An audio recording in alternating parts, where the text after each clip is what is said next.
Hello students, कैसे हैं आप लोग सभी। चलिए इसी कड़ी में मैं एक बहुत इंपॉर्टेंट टॉपिक्स पे क्वेश्चन लेके आ रहा हूं, या वो तुमसे थ्योरी में पूछा जाए चाहे आपको वो मल्टीपल चॉइस में पूछा, आपको वो करना होगा। ठीक है, तो आज हम बच्चों सीखने वाले हैं, एक मिनट।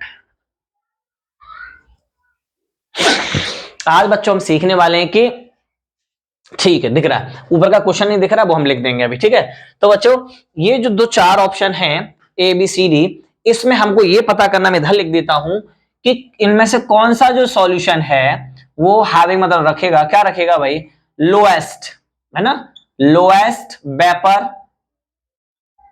प्रेशर। किसका सबसे कम वेपर प्रेशर होगा, किसका सबसे कम वेपर प्रेशर होगा। जिन बच्चों ने ये थ्योरी ऑलरेडी पढ़ रखी है वो ये सब समझते रहे होंगे कि चल क्या रहा है। चार ऑप्शन है, मैंने क्वेश्चन ऑलरेडी लिया हुआ है, इसमें हमें ये पता सब कुछ कैमरा क्लियर है। ठीक है बच्चों, तो लास्ट वाले लेक्चर में हमने ऑस्मोटिक प्रेशर वाला सीखा था, पाई इक्वल टू CI2, और उसमें हमने आई फैक्टर भी, बॉन्ड फैक्टर आई भी लगाया हुआ था। कौन सा याद है, पाई इक्वल टू आई और CRT। सी क्या है, कंसंट्रेशन, और कंसंट्रेशन या मोलरिटी, कंसंट्रेशन किस पे डिपेंड करती है, मोलरिटी पे। तो इसके लिए हम क्या करते हैं, सी जो सी है वो होता है NYV। तो मैंने ये आपको बताया था, आई ऐसे रहने दो, NYV कर लो और RT रहेगा। एन कॉमन ले ले रहे, एन कॉमन ले रहे, तो pi equal to i factor और एन 1/V और RT। तो ये मैंने कल समझाया था। तो पाई डायरेक्टली नंबर ऑफ मोल्स, मतलब आई क्या है, नंबर ऑफ मोल्स पे डिपेंड करेगा, है ना। तो जितने ज्यादा मोल्स होंगे उतने ज्यादा ऑस्मोटिक प्रेशर होगा। ये वाली भी बात हमने सिखाई थी। और एक फॉर्मूला और सीखा था 12th में, का टॉपिक है कौन सा बच्चों, तो पाई या पी इक्वल टू होता है MRT या CRT, एक ही बात है।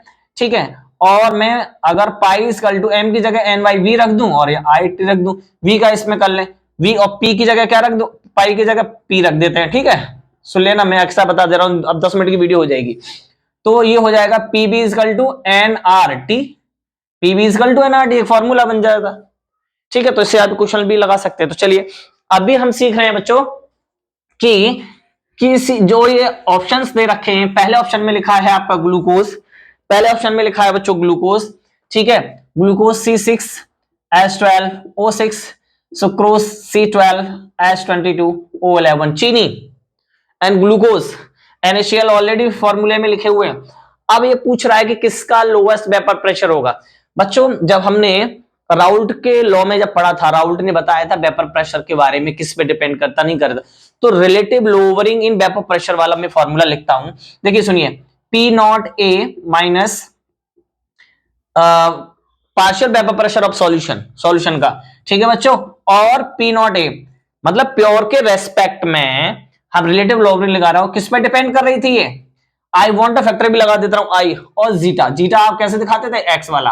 ठीक है, आई वांट फैक्टर है, तो ये वाला फॉर्मूला है, इससे हम पता करेंगे किसका वेपर प्रेशर ज्यादा होगा कम होगा। लेकिन हमें तो इसमें कम पूछ रहा है, देखो solution having the lowest vapour pressure. तो एक बात बताइए बेटा, सीधा सीधा अगर मैं वेपर प्रेशर की बात से काट दिया, सॉल्यूशन का जो वेपर, जो सॉल्यूशन कम, देखो कम तो यही है ना, प्योर वाला ज्यादा है, मतलब कोई हमारे पास लिक्विड है वॉलेटाइल, उसमें नॉन वॉलेटाइल सॉल्यूट हमने मिला दिया, नॉन वॉलेटाइल सॉल्यूट जब हम मिला देते हैं तो उस पूरे ओवरऑल सॉल्यूशन का क्या होगा, वेपर प्रेशर कम हो जाएगा, वेपर प्रेशर कम हो जाएगा। तो जितने ज्यादा आइंस होंगे उतना ज्यादा वेपर प्रेशर कम होता चला जाएगा। तो मतलब ये सीखेंगे डायरेक्टली, ये सारी रटने की वाली बात आपको जरूरत नहीं है।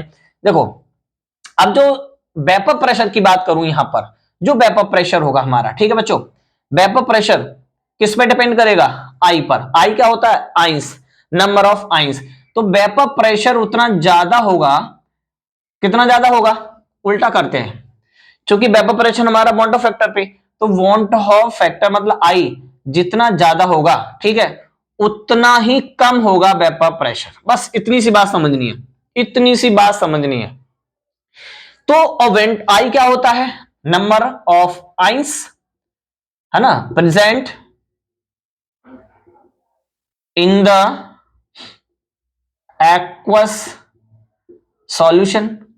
ठीक है, उस सॉल्यूशन में या जो कंपाउंड दिया है उसमें कितने नंबर आइंस हैं, वो कितने आइंस है उस पे आपका वेट ऑफ फैक्टर, जितने ज्यादा आइंस होंगे, जितने ज्यादा आइंस होंगे ऑन डिसोसिएशन, है ना, इन कंपाउंड को डिसोसिएट करके देखेंगे, है ना, तो कितना आइंस निकल के आ रहा है, पहले ये पता कर लेते कि आई कितना है सबका। देखो एक बात ध्यान से समझो बेटा, एक बात क्या ध्यान से समझेंगे, जैसे ग्लूकोज है, ग्लूकोज को आप वाटर में डिसोसिएट करके देखिए, देन ग्लूकोज 100% डिसॉल्व नहीं होता, मतलब उसमें आपको डल पानी का है जो क्लियरिटी नहीं दिखती, मतलब ये कह सकता हूं ये पार्शियली सॉल्युबल है, सॉल्युबल नहीं है, या मैं कहूं तो ये डिसॉल्व डिसोसिएट ही नहीं होता, ये समझो डिसोसिएट नहीं होता। तो बच्चों यहां I इजकल टू 1 होगा, I इजकल टू 1 ग्लूकोज के केस में, ग्लूकोज के केस में I इजकल टू 1 होगा, कितना होगा I equal to 1, I check the camera, हाँ और सब कुछ दिख रहा है, तो I इजकल टू यहां 1 होगा। सेम शुगर है, सेम शुगर है चीनी, है ना, तो यहां पर भी I फैक्टर भी 1 होगा, क्यों, ये भी डिसॉल्व नहीं होता वाटर के अंदर। अब NaCl ये इलेक्ट्रोलाइट नहीं है, अच्छे इलेक्ट्रोलाइट नहीं है, डिसॉल्व होंगे नहीं तो इलेक्ट्रोलाइट कैसे बने, ये गुड इलेक्ट्रोलाइट है। अब देखो यहाँ NaCl है, जैसे मैं NaCl को डिसॉल्व करवा रहा हूं, एक्वा सॉल्यूशन है हमारे पास, और Na प्लस HCl माइनस है, तो कितने आइंस हैं, I इक्वल टू यहाँ बच्चों 2, कितने आइंस हैं, 2 ions, there are 2 ions in the solution of NaCl, aqua solution of NaCl।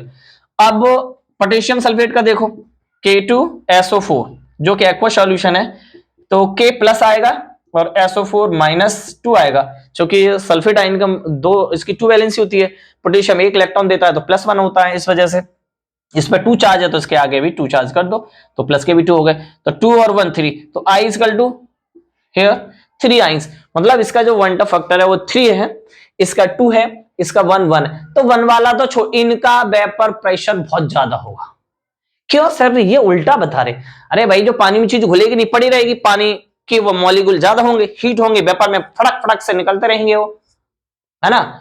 अब जो आइंस में ज्यादा टूट जाएगा, आइंस ज्यादा होगा, वो पानी को पकड़े रहेगा, बॉन्डिंग कर लेगा इलेक्ट्रोलाइट की तरह, ये बॉन्डिंग या उसमें फ्लोटिंग करता रहेगा, तो वो पानी को नहीं जाने, ये सरफेस ऑफ द बॉटम जो वेपर में बन रहा होगा वहां पर ज्यादा आइंस पहुंच जाएंगे, ठीक है। तो अब देखो, तो जितने ज्यादा आइंस, किस में ज्यादा आइंस है, according to the vapour pressure, या कह सकते हैं relative lowering in the vapour pressure, which have the more number of Ventov factor या number of ions in the aqua solution which having the lowest vapor pressure, so the option is D is correct, क्योंकि इसमें number of ions सबसे ज्यादा है।